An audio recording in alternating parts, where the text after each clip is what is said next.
When I was asked to do this, Pastor Coleman called me one night, and he was like, I want you to be one of the speakers on Mother's Day.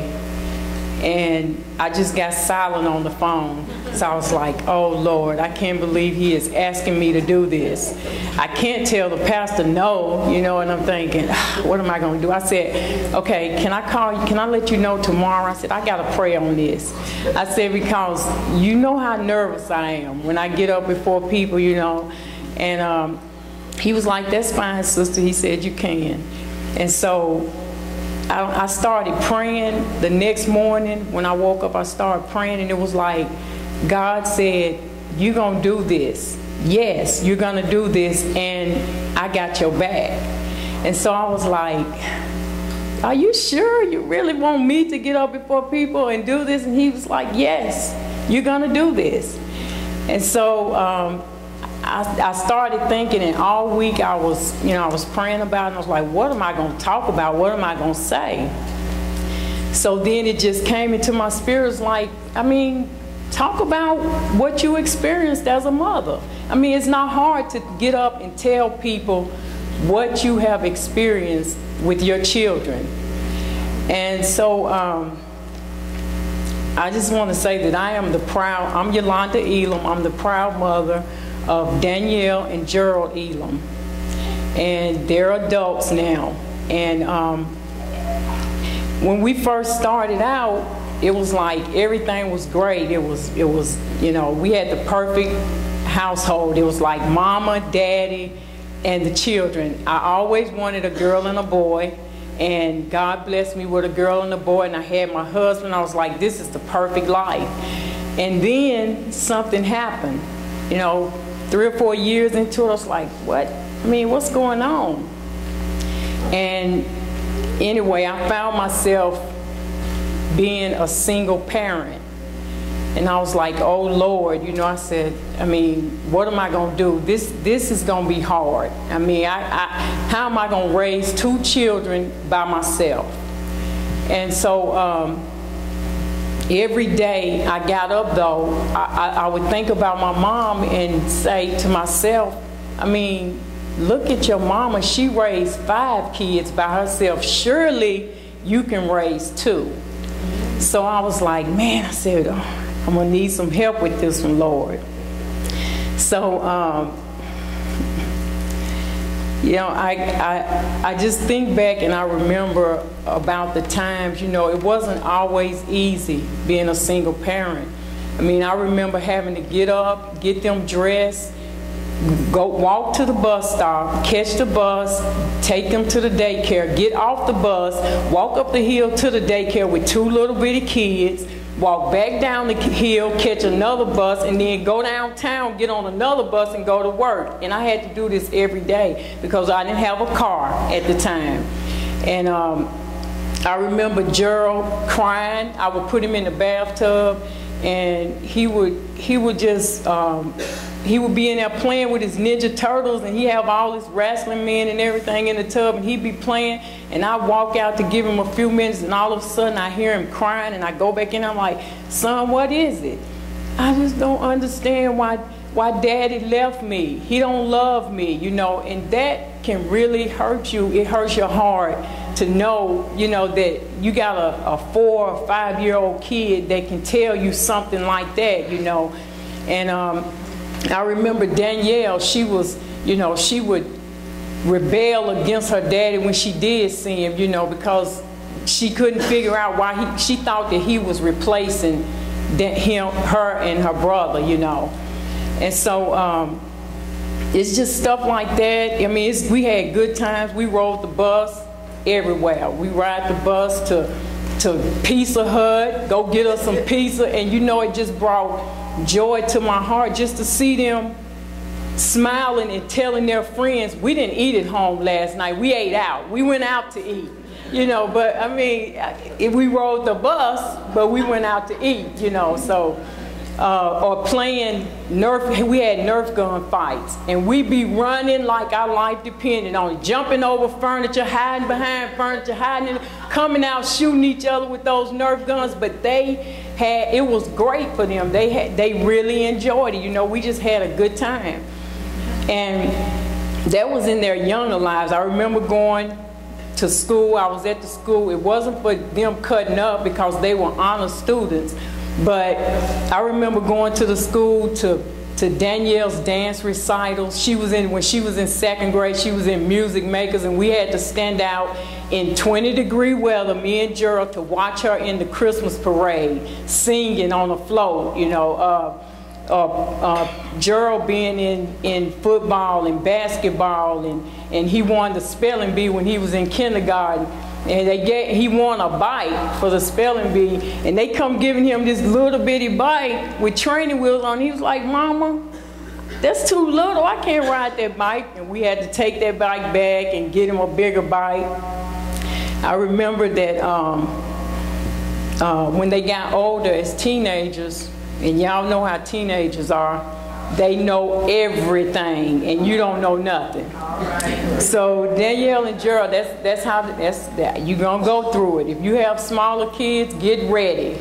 Yeah. Don't think they hate you. Shantae, Isis doesn't hate you. She loves you still, but she's a teenager. That's what you gotta tell yourself. Oh, she's a teenager. Just, hey, don't push her to the side. Keep being mama. Keep being mama. You can't be her friend. You gotta keep being mama, because she'll grow out of that.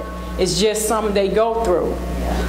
So I remember when their teenage years came about, and I was like, oh, Lord, do I have to deal with this? Danielle had an attitude just because the sun wasn't shining. Or if I said the sky is blue, the sky was red for her. She would say it's red. You know, and I was like, oh my, what am I going to do? What am I going to do? And then God placed an angel. And that's my mom. And she moved in with us, and it was like, this is just what I needed. At first you look at it and you're like, I can't do what I want to do because mama, you know, but it was God. I realized that God was placing an angel in my life, and he put her there for a reason, because those teenagers knew everything and they were gonna team up on me.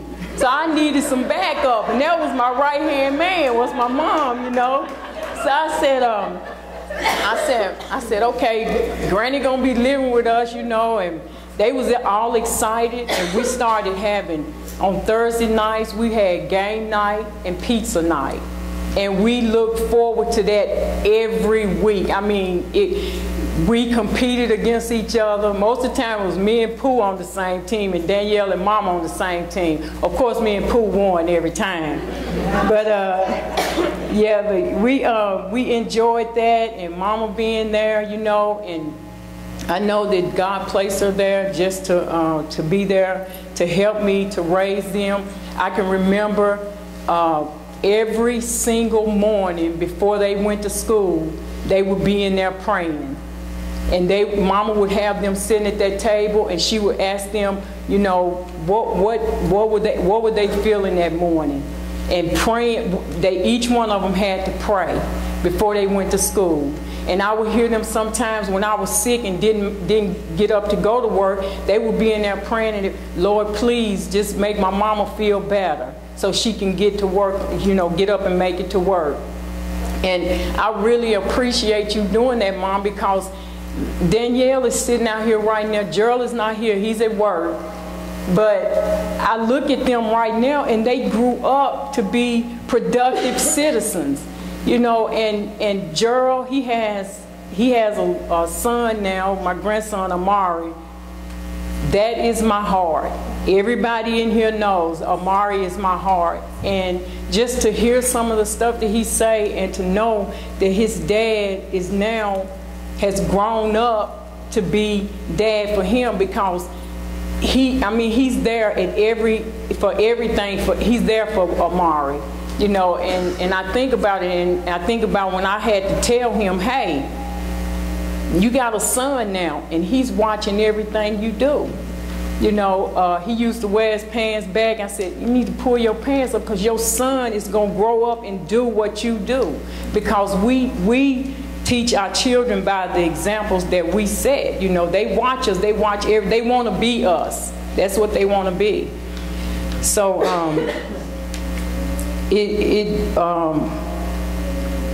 he understood that when I explained that to him, and he is the daddy that he needs to be to his son, you know. So let's see.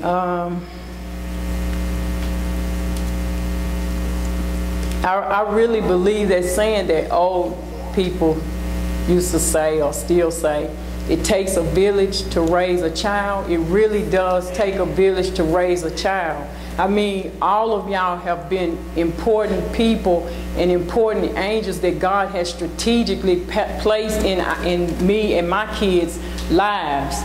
I mean, for you to say, hey boy, straighten up, or girl, don't do that. No, Danielle, don't do that. You know, that made a difference in their lives, and I thank all of y'all for being a part of their lives. Let's see.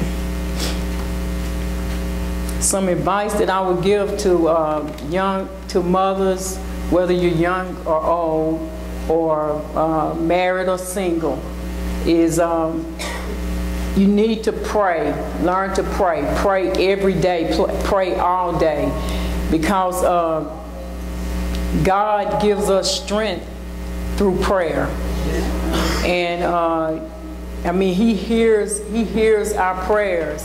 Even when you think that He's not listening, He's listening. And you don't have to get down on your knees and get, you know, in a certain place to pray. You can pray. I pray all day. I pray all day. I can stand up and be talking to somebody and still be praying in my mind for something else. So you can pray even when people don't think you're praying. So, and then the next one is to take notice of the angels that God sends your way. You know, don't be afraid to accept those people, because he puts those people in your path for a reason. And as Terry said, my main one was Proverbs 22:6, where it says, train up a child in the way he should go. And we have to learn as parents, as mothers, to have a balance of love and discipline, so not to provoke them to rebellion. So, you know, you can't, I mean, you gotta, don't be afraid to discipline your children, because I disciplined mine. At one point when they became teenagers, I had to write out a contract with them. You know, hey, I've been having an attitude, you know, and I want to straighten up my attitude. If I have an attitude, then mama is going to take away some of the things that I want, and she's going to give me 5 licks with the big brown belt, which I got on the big brown belt right here today. You know, I still wear the big brown belt, you know, and I just want to say that, and I had them to sign that. They had to sign their signature on that, you know. Hey, whatever way it took for them to understand that, hey, we ain't no sparing the rod right here. You know, I got to raise y'all by myself. Then we gotta do it this way. We gotta do it God's way. You know, so I just want to say that don't get your head down when you think your back is against the wall. Just remember that God has your back. Whether He send your mama, your brothers and sisters, your cousin, your friend down the road, no matter what He sends your way, He's got your back. He's got your back. And just keep your head up and keep walking and striving to raise your children to be productive citizens. Thank you.